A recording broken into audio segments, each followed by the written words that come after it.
ಮನೆಯಲ್ಲಿ ಸುಲಭವಾಗಿ gas ಸ್ಟವನ್ನು repair ಮಾಡಿ ತುಂಬಾ ಗ್ಯಾಸ್ ಉಳಿಸಬೇಕಾ? ಈ ವಿಡಿಯೋನ ಮಿಸ್ ಮಾಡದೆ ಪೂರ್ತಿಯಾಗಿ ನೋಡಿ. ಹಲೋ ನಮಸ್ತೆ, ಹೇಗಿದ್ರೆಲ್ಲರೂ? ಇವತ್ತೊಂದು ಪ್ರತಿಯೊಬ್ಬರಿಗೂ ಅಡುಗೆ ಮನೆಗೆ ಹೋಗುವ ಪ್ರತಿಯೊಬ್ಬರಿಗೂ ತುಂಬಾ ಉಪಯೋಗಕ್ಕೆ ಬರುವಂಥ ವಿಡಿಯೋನ ನಾನು ಹಾಕ್ತಾ ಇದ್ದೀನಿ.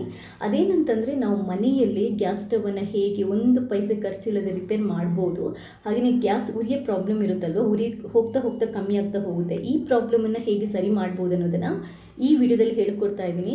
ಈ ವಿಡಿಯೋ ಇದಕ್ಕಿಂತ ಮುಂಚೆ ಕೂಡ ಹಾಕಿದ್ದೀನಿ, ಸೂಪರ್ ಹಿಟ್ ಆಗಿದೆ. 8 ಲಕ್ಷಕ್ಕಿಂತ ಜಾಸ್ತಿ ವ್ಯೂಸ್ ಆಗಿದೆ. ನೀವು ಯಾರಾದರೂ ಅದನ್ನು ನೋಡಿಲ್ಲದಿದ್ದರೆ ಈ ವಿಡಿಯೋನ ನೀವು ಮತ್ತೊಂದು ಸರಿ ನೋಡ್ಬೋದು.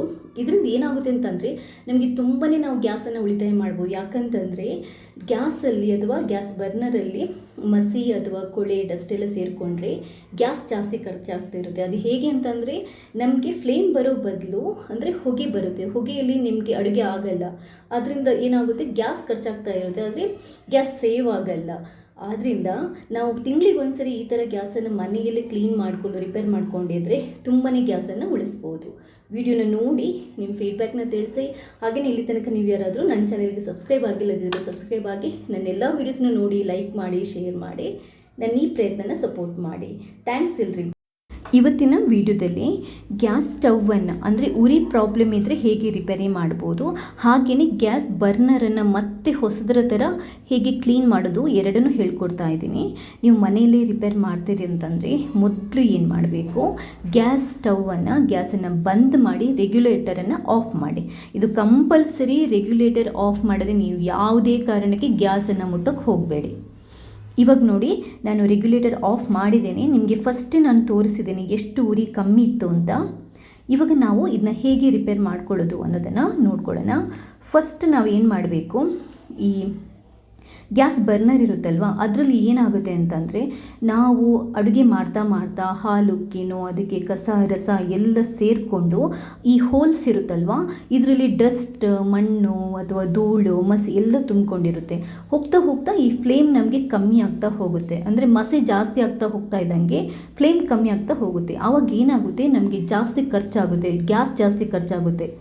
ಇದರಿಂದ ನಾವು ಗ್ಯಾಸನ್ನು ಅಟ್ಲೀಸ್ಟ್ 1-2 ತಿಂಗಳಿಗೋ 3 ತಿಂಗಳಿಗೋ ಒಂದ್ಸರಿ ಈ ಥರ ಕ್ಲೀನ್ ಮಾಡಿದರೆ ತುಂಬಾ ಗ್ಯಾಸನ್ನು ನಾವು ಸೇವ್ ಮಾಡ್ಬೋದು. ಫಸ್ಟ್ ಗ್ಯಾಸನ್ನು ಬಂದ್ ಮಾಡಿ, ಇದೆಯಲ್ಲ ಗ್ಯಾಸ್ ಬರ್ನರ್, ಇದನ್ನ ಹೇಗೆ ಕ್ಲೀನ್ ಮಾಡೋದು, ಇದೆಷ್ಟು ಕಪ್ಪಿದೆ ನೋಡಿ. ಇದನ್ನ ಕ್ಲೀನ್ ಮಾಡಿದ ನಂತರ ನಾನು ತೋರಿಸ್ತೇನೆ ಇದು ಯಾವ ಥರ ಆಗುತ್ತೆ ಅಂತ. ಇದನ್ನ ಕ್ಲೀನ್ ಮಾಡೋಕ್ಕೆ ಒಂದು ಸೂಪರ್ ಟಿಪ್ಸನ್ನು ಹೇಳ್ಕೊಡ್ತಾ ಇದ್ದೀನಿ. ಒಂದು ವೇಸ್ಟ್ ಯಾವುದಾದ್ರೂ ಒಂದು ಬಾಕ್ಸ್ ಇದ್ದರೆ ಪ್ಲಾಸ್ಟಿಕ್ಕಿದು, ಅದಕ್ಕೆ ಅಥವಾ ಬೌಲ್ ಟೈಪ್ ಇದ್ದರೆ, ಹೊಸ್ತು ಬೇಡ, ವೇಸ್ಟ್ ಬೌಲ್ ಇದ್ದರೆ ಅದಕ್ಕೆ ಈ ಗ್ಯಾಸ್ ಬರ್ನರನ್ನು ತೆಗೆದುಬಿಟ್ಟು ಹಾಕ್ಕೊಳ್ಳಿ. ಇವಾಗ ಇದನ್ನ ಕ್ಲೀನ್ ಮಾಡೋಕ್ಕೆ ನಾವು ಒಂದು ಸ್ವಲ್ಪ ಹಾರ್ಪಿಕ್ ಹಾಕ್ಕೊತಾ ಇದ್ದೀನಿ. ಹಾರ್ಪಿಕಲ್ಲಿ ತುಂಬಾ ಸ್ಟ್ರಾಂಗ್ ಕೆಮಿಕಲ್ ಇರುತ್ತೆ. ಅದರಿಂದ ನೀವು ಕೈಯಲ್ಲೆಲ್ಲ ಮುಟ್ಟೋದಕ್ಕೆ ಹೋಗಬೇಡಿ. ಕೆಲವರು ವೆನಿಗರ್ ಹಾಕಿನೂ ಕ್ಲೀನ್ ಮಾಡ್ತಾರೆ, ಸೋಡಾ ಪುಡಿ, ಉಪ್ಪು ಹಾಕಿನೂ ಕ್ಲೀನ್ ಮಾಡ್ತಾರೆ. ಬಟ್ ಹಾರ್ಪಿಕ್ ಹಾಕಿದರೆ ತುಂಬಾ ಬೇಗ ಕ್ಲೀನ್ ಆಗುತ್ತೆ. ಒಂದು ಸ್ವಲ್ಪ ನಾನು ಇದರಲ್ಲಿ 2 ಬರ್ನರ್ ಇದೆ, 2 ಬರ್ನರಿಗೂ ಹಾರ್ಪಿಕ್ ಹಾಕಿ ಇದನ್ನ ಒಂದು 10 ನಿಮಿಷ ನಾವು ಬಿಡಬೇಕು. ಇವಾಗ ಗ್ಯಾಸ್ ಸ್ಟವನ್ನು ಹೇಗೆ ರಿಪೇರ್ ಮಾಡೋದು ಅಂತ ಹೇಳ್ಕೊಡ್ತಾ ಇದ್ದೀನಿ. ಮಾಡುವಾಗ ತುಂಬಾ ಕೇರ್ಫುಲ್. ನಾನು ಮತ್ತೆ ಹೇಳ್ತಾ ಇದ್ದೀನಿ, ಗ್ಯಾಸ್ ರೆಗ್ಯುಲೇಟರನ್ನು ನೀವು ಗ್ಯಾಸ್ ರೆಗ್ಯುಲೇಟರನ್ನು ಬಂದ್ ಮಾಡಿನೇ ನೀವು ಈ ಕೆಲಸ ಮಾಡಬೇಕು. ಇವಾಗ ಈ ಸ್ಕ್ರೂ ಎಲ್ಲ ಬಿಚ್ಚಿಸ್ಬಿಟ್ಟು ನಾವು ಗ್ಯಾಸ್ ಜೆಟ್ ಇರುತ್ತಲ್ವ ಅದನ್ನ ಕ್ಲೀನ್ ಮಾಡ್ಕೋಬೇಕಾಗುತ್ತೆ. ಯಾಕಂತಂದರೆ ಅಲ್ಲಿಂದ ನಮಗೆ ಗ್ಯಾಸ್ ಫ್ಲೋ ಆಗ್ತಾ ಇರುತ್ತೆ. ಅದರಲ್ಲಿ ಎಷ್ಟು ಮಸಿ ಕಸ ತುಂಬಿರುತ್ತೆ ಅಂತ ನಾನು ತೋರಿಸ್ತೀನಿ. ಈ ಗ್ಯಾಸ್ ಜೆಟ್ ಇದೆಯಲ್ಲ, ಅಂದರೆ ಗ್ಯಾಸ್ ಫ್ಲೋ ಆಗುವ ಪೈಪ್ ಇರುತ್ತಲ್ವ, ಅದನ್ನ ನಾವು ತೆಗಿಬೇಕು. ಸ್ಟವನ್ನು ಉಲ್ಟಾ ಮಾಡಿ ಈ ಸ್ಕ್ರೂ ಇದೆಯಲ್ಲ, ಈ ಸ್ಕ್ರೂವನ್ನು ಬಿಚ್ಚಿಸ್ಕೊಳ್ಳಿ. ಇದನ್ನ ಬಿಸಾಡಬೇಡಿ, ಈ ನಟ್ ಬೋಲ್ಟನ್ನು ಇದನ್ನ ತೆಗೆದಿಟ್ಕೊಳ್ಳಿ. ಇವಾಗ ಈ ಪೈಪಲ್ಲಿ ಈ ಸ್ಟಾರ್ಟಿಂಗ್ ಪಾಯಿಂಟಲ್ಲಿ ಒಂದು ಸ್ಕ್ರೂ ಇದೆಯಲ್ವ, ಅದನ್ನ ನಾವು ಲೂಸ್ ಮಾಡ್ಕೋಬೇಕು. ಕೇರ್ಫುಲ್ಲಾಗಿ ಮಾಡಿ ಲೂಸ್ ಮಾಡಿಕೊಂಡು ಈ ಗ್ಯಾಸ್ ಫ್ಲೋ ಆಗೋ ಪೈಪ್ ಇದೆಯಲ್ವಾ, ಅದನ್ನ ಈ ಥರ ತೆಗೆದುಕೊಂಡ್ಬಿಡಿ. ಇವಾಗ ನೋಡಿ, ಈ ಕನೆಕ್ಟಿಂಗ್ ಜೆಟ್ ಇದೆಯಲ್ಲ, ಇದರಲ್ಲಿ ನೋಡಿ ಎಷ್ಟು ಕೊಳೆ ಇರುತ್ತೆ ನೋಡಿ. ಇದನ್ನ ನಾವು ಒಂದು ಬ್ರಷ್ ತಗೊಂಡು ಕ್ಲೀನ್ ಮಾಡ್ಬೋದು. ಫಸ್ಟ್ ಈ ಕಾರ್ಬನ್, ಹಾಲುಕ್ಕಿನೋ ಇದೆಲ್ಲ ಸೇರಿ ಆಗಿರುವಂಥ ಕಾರ್ಬನ್, ಇದರಲ್ಲಿ ಈ ಥರ ಮಸಿ ಇದ್ದರೆ ನಿಮಗೆ ಕ್ವಾಲಿಟಿ ಗ್ಯಾಸ್ ಅಥವಾ ಕ್ಲೀನ್ ಗ್ಯಾಸ್ ಬರಲ್ಲ. ಅದು ನಿಮಗೇನಾಗುತ್ತೆ, ಅರ್ಧ ಗ್ಯಾಸ್ ಅರ್ಧ ಹೊಗೆ ಬರೋಕ್ಕೆ ಶುರುವಾಗುತ್ತೆ. ಆವಾಗ ಗ್ಯಾಸ್ ಜಾಸ್ತಿ ವೇಸ್ಟ್ ಆಗುತ್ತೆ. ಈ ಬರ್ನರಿಗೆ ಪೈಪ್ ಕನೆಕ್ಟ್ ಆಗಿರುತ್ತಲ್ವಾ, ಇಲ್ಲಿ ಎಡೆಯಲ್ಲಿ ಸಂದಿಯಲ್ಲಿ ಸಿಕ್ಕಾಪಟ್ಟೆ ಧೂಳು ಅಥವಾ ಇದಿರುತ್ತೆ, ಮಸಿ ಎಲ್ಲ ಇರುತ್ತೆ ನೋಡಿ, ಎಷ್ಟು ಕೊಳೆ ಇದೆ ನೋಡಿ. ಇದನ್ನ ನೀವೊಂದು ಬ್ರಷ್ ತಗೊಂಡು, ಯಾವುದಾದ್ರೂ ಒಂದು ವೇಸ್ಟ್ ಬ್ರಷ್ ಇದೆಯಲ್ಲ ಅದನ್ನ ತಗೊಂಡು ಕ್ಲೀನ್ ಮಾಡಬೇಕು. ಫಸ್ಟ್ ಈ ಬರ್ನರ್ ಬ್ಯಾಕ್ ಸೈಡ್ ಇದೆಯಲ್ಲ ಕನೆಕ್ಟಿಂಗ್ ಇದರಲ್ಲಿ, ಅದನ್ನ ಇರೋದನ್ನೆಲ್ಲ ಕ್ಲೀನ್ ಮಾಡ್ಕೊಳ್ಳಿ. ಕೊಳೆ ಮತ್ತು ಧೂಳು ಎಲ್ಲ ಕ್ಲೀನ್ ಮಾಡ್ಕೊಳ್ಳಿ. ಬ್ರಷಲ್ಲಿ ಈ ಥರ ಉಜ್ಜಿ ಕ್ಲೀನ್ ಮಾಡ್ಕೋಬೇಕು. ನೋಡಿ, ನೋಡ್ತಾ ಇದ್ದೀರಾ ಎಷ್ಟು ಮಸಿ ಬೀಳ್ತಾ ಇದೆ ಅಂತ. ಇದೇನಿಲ್ಲ, ಇದು ನಮಗೆ ಕ್ವಾಲಿಟಿ ಗ್ಯಾಸ್ ಬರಲಿಕ್ಕೆ ಬಿಡಲ್ಲ, ಗ್ಯಾಸನ್ನು ಬ್ಲಾಕ್ ಮಾಡ್ತಾ ಇರುತ್ತೆ, ಹೊಗೆನೇ ಜಾಸ್ತಿ ಬರಲಿಕ್ಕೆ ಶುರು ಆಗುತ್ತೆ. ಇವಾಗ ಇದ್ರ ಒಳಗಡೆ ಕೂಡ ಅಷ್ಟೇ ಬ್ರಷ್ ಹಾಕಿ, ಇದು ನಮಗೆ ಗ್ಯಾಸ್ ಪೈಪ್ ಇರುತ್ತಲ್ಲ ಅದಕ್ಕೆ ಮತ್ತು ಬರ್ನರಿಗೆ ಕನೆಕ್ಟ್ ಆಗಿರುವಂತಹ ಪಾರ್ಟ್ ಇದು. ಇದನ್ನ ಈ ಥರ ನೀವು ಕ್ಲೀನ್ ಮಾಡ್ಕೋಬೇಕು. ಎಷ್ಟು ಮಸಿ ತುಂಬಿಕೊಂಡಿದೆ ನೋಡಿ. ಈ ಥರ ಇದ್ದರೆ ಗ್ಯಾಸ್ ಕ್ಲೀನಾಗಿ ಬರುತ್ತಾ? ಖಂಡಿತ ಇಲ್ಲ. ನಿಮಗೆ ತುಂಬ ಗ್ಯಾಸ್ ವೇಸ್ಟ್ ಆಗ್ತಾ ಇರುತ್ತೆ ಅಷ್ಟೇ. ನೀಟಾಗಿ ಬ್ರಷಿಂದ ಈ ಥರ ಕ್ಲೀನ್ ಮಾಡಿಕೊಂಡು ಫಸ್ಟ್ ಇದ್ರದ್ದು ಕೆಲಸ ಮುಗಿಸ್ಕೊಳ್ಳಿ. ಇವಾಗ ಆಲ್ಮೋಸ್ಟ್ ಕ್ಲೀನ್ ಆಗಿದೆ. ಇವಾಗಿನ್ನು ಇದಕ್ಕಿಂತ ಜಾಸ್ತಿ ಏನೂ ಮಾಡಲಿಕ್ಕಿಲ್ಲ. ನೋಡಿ ಮಸಿ ಎಷ್ಟು ರಾಶಿ ಬಿದ್ದಿದೆ ಅಂತ.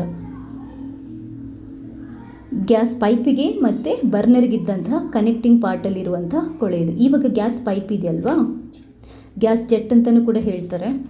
ಇದನ್ನ ನೀವು ಏನು ಮಾಡಬೇಕು ಅಂತಂದರೆ, ಸೈಡಲ್ಲಿದ್ದ ಮಸಿನೆಲ್ಲ ಈ ಥರ ಬ್ರಷಲ್ಲಿ ತೆಗೆದುಬಿಟ್ಟು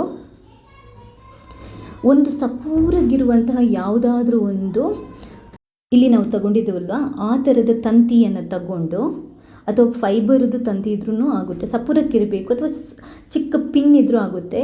ಈ ಹೋಲಲ್ಲಿ ಹಾಕಿ ಜಾಸ್ತಿ ಎಲ್ಲ ಒಂದು ಸ್ವಲ್ಪ ಈ ಥರ ಹಿಂದೆ ಮುಂದೆ ಮಾಡಬೇಕಂದ್ರೆ ಆ ಪೈಪಲ್ಲಿ ಏನಾದರೂ ಡಸ್ಟ್ ಮಸಿ ಇದ್ದರೆ ಅದು ಕ್ಲೀನ್ ಆಗುತ್ತೆ. ಆಮೇಲೆ ಒಂದು ಸಾಫ್ಟಾಗಿ 2-3 ಸರಿ ಈ ಥರ ಕೈಯಲ್ಲಿ ಟ್ಯಾಪ್ ಮಾಡಿ, ಜಾಸ್ತಿ ಎಲ್ಲ ನಿಧಾನಕ್ಕೆ ಟ್ಯಾಪ್ ಮಾಡಿ ಎಲ್ಲ ಡಸ್ಟನ್ನು ತೆಗೀರಿ.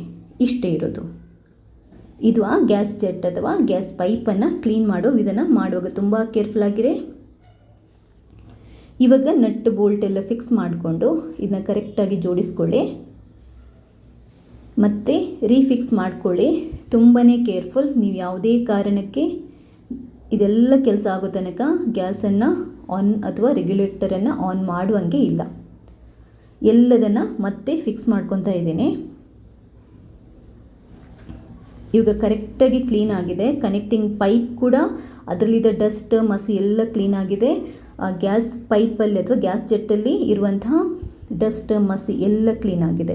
ಇದು ಕರೆಕ್ಟಾಗಿ ಫಿಕ್ಸ್ ಆಗಿದೆಯಾ ಅಂತ ಒಂದ್ಸರಿ ನೀಟಾಗಿ ಚೆಕ್ ಮಾಡ್ಕೊಳ್ಳಿ. ಇದರದ್ದು ಕೆಲಸ ಆಯಿತು. ಇವಾಗ ಈ ಬರ್ನರನ್ನು ಕ್ಲೀನ್ ಮಾಡ್ಕೊಳ್ಳೋಣ. ಬರ್ನರ್ ಕ್ಲೀನ್ ಮಾಡೋಕ್ಕಿಂತ ಮುಂಚೆ ಗ್ಲೌಸ್ ಯೂಸ್ ಮಾಡ್ಕೊಳ್ಳಿ. ಯಾಕಂತಂದರೆ ಹಾರ್ಪಿಕಲ್ಲಿ ಸ್ಟ್ರಾಂಗ್ ಕೆಮಿಕಲ್ಸ್ ಇರುತ್ತೆ. ಗ್ಲೌಸ್ ಯೂಸ್ ಮಾಡಿಕೊಂಡು ಬ್ರಷಲ್ಲಿ ನಾವು ಫಸ್ಟ್ ಇದನ್ನ ಉಜ್ಜಿ ಆ ಕೊಳೆ ಮಸಿ ಕಳೆಯಲ್ಲಿ ಏನೆಲ್ಲ ಇರುತ್ತೆ ಅದನ್ನೆಲ್ಲ ತೆಗಿಬೇಕು. ಈ ಥರ ನೀವು 10 ನಿಮಿಷ 15 ನಿಮಿಷ ಇದನ್ನ ಈ ಥರ ಹಾರ್ಪಿಕ್ ಹಾಕಿ ಬಿಟ್ಟರೆ ಎಲ್ಲ ಅದು ಮಸಿ ಇದೆಲ್ಲ ತುಂಬಾ ಸುಲಭವಾಗಿ ಹೋಗುತ್ತೆ. ನಾವು ಸೋಡಾ ಪುಡಿ ಉಪ್ಪು ಯೂಸ್ ಮಾಡ್ಬೋದು, ವೆನಿಗರ್ ಉಪ್ಪು ಯೂಸ್ ಮಾಡ್ಬೋದು, ಸೋಡಾ ಪುಡಿ ಉಪ್ಪು ಮತ್ತು ಲಿಂಬೆ ಹಾಕಿನೂ ಮಾಡ್ಬೋದು. ಅದು ಇಲ್ವಾ, ವಾಷಿಂಗ್ ಪೌಡರ್, ವೆನಿಗರ್, ಲಿಂಬೆ, ಉಪ್ಪು, ಇದು ಯಾವ ಕಾಂಬಿನೇಷನ್ ಕೂಡ ನಾವು ಯೂಸ್ ಮಾಡ್ಬೋದು. ಬಟ್ ಬೆಸ್ಟ್ ನೀವು ಏನೇ ಹಾಕಿ ಬೆಸ್ಟ್ ಇದನ್ನ ತೊಳೆಯುವಾಗ ಕೈಗೊಂದು ಗ್ಲೌಸ್ ಹಾಕ್ಕೊಳ್ಳಿ. ಯಾಕಂತಂದರೆ ಸಿಟ್ರಿಕ್ ಆ್ಯಸಿಡ್ ಎಲ್ಲ ಆಮೇಲೆ ನಿಮ್ಗೆ ಇರಿಟೇಷನ್ ಸ್ಟಾರ್ಟ್ ಆಗುತ್ತೆ ಕೈಯಲ್ಲಿ. ಅದಕ್ಕೋಸ್ಕರ ನೀಟಾಗಿ ಬ್ರಷಲ್ಲಿ ಉಜ್ಜಬೇಕು. ಯಾಕಂತಂದರೆ ಆ ಬರ್ನರ್ ಒಳಗಡೆ ಡಸ್ಟೆಲ್ಲ ಇರುತ್ತಲ್ವ ಅದೆಲ್ಲ ಕ್ಲೀನಾಗಿ ಹೋಗುತ್ತೆ. ಬ್ರಷಲ್ಲಿ ನೀಟಾಗಿ ಉಜ್ಜಿ ತೊಳಿರಿ. ನಿಮಗೆ ಕ್ಲಿಯರಾಗಿ ಇವಾಗಲೇ ಗೊತ್ತಾಗ್ತಾ ಇದೆಯಲ್ಲ ಡಿಫ್ರೆನ್ಸು. ನೋಡಿ, ಅವಾಗ ಬ್ಲ್ಯಾಕ್ ಇತ್ತು, ಇವಾಗ ಹೇಗಾಯಿತು ಅಂತ. ಹಿತ್ತಾಳೆ ಕಲರ್ ಬರ್ತಾ ಇದೆ, ಒರಿಜಿನಲ್ ಕಲರ್ ಏನಿದೆ ಅದು ಬರ್ತಾ ಇದೆ. ಇದನ್ನ ನಾನು ಆಮೇಲೆ ನಿಮಗೆ ತೊಳೆದ್ಬಿಟ್ಟು ತೋರಿಸ್ತೀನಿ ಎಷ್ಟು ಕ್ಲೀನ್ ಆಗುತ್ತೆ ಇದು ಅಂತ. ಆವಾಗ ಹೇಗಿತ್ತು, ಅದಾದ ನಂತರ ಇದು ಎಷ್ಟು ಕ್ಲೀನ್ ಆಗ್ತಾ ಇದೆ ಅಂತ. ನೀರು ಹಾಕಿಬಿಟ್ಟು ನೀಟಾಗಿ ತೊಳೆಯಿರಿ. ಇದು ನಮ್ಮದು ತುಂಬ ಓಲ್ಡ್ ಬರ್ನರ್ ಗ್ಯಾಸ್ ಇದು. ನಿಮಗೆ ಹಿತ್ತಾಳೆ ಕಲರ್ ಸ್ವಲ್ಪ ಹೋಗಿರುತ್ತೆ, ಅಂದರೆ ತುಂಬ ಹಳತ್ತಾಗಿರೋದ್ರಿಂದ. ಬಟ್ ಆವಾಗಕ್ಕೂ ಇವಾಗಕ್ಕೂ ಎಷ್ಟು ಡಿಫ್ರೆನ್ಸ್ ಇದೆ ಅಂತ ನಿಮ್ಗೆ ಇಲ್ಲೇ ಗೊತ್ತಾಗುತ್ತೆ ನೋಡಿ. ನಿಮ್ಮದು ಹೊಸ್ತು ಗ್ಯಾಸ್ ಅಥವಾ ಒಂದು ಸ್ವಲ್ಪ ಕಮ್ಮಿ ವರ್ಷ ಆಗಿದ್ರೆ ನಿಮಗೆ ಇನ್ನು ಪೂರ್ತಿ ಗೋಲ್ಡನ್ ಕಲರಲ್ಲಿ ಶೈನ್ ಆಗ್ತಾ ಇರುತ್ತೆ, ಅಷ್ಟು ಸೂಪರ್ ಬಗ್ಗೆ ಆಗುತ್ತೆ. ಅದನ್ನ ಬಟ್ಟೆಯಿಂದ ಒರೆಸ್ಕೊಳ್ಳಿ.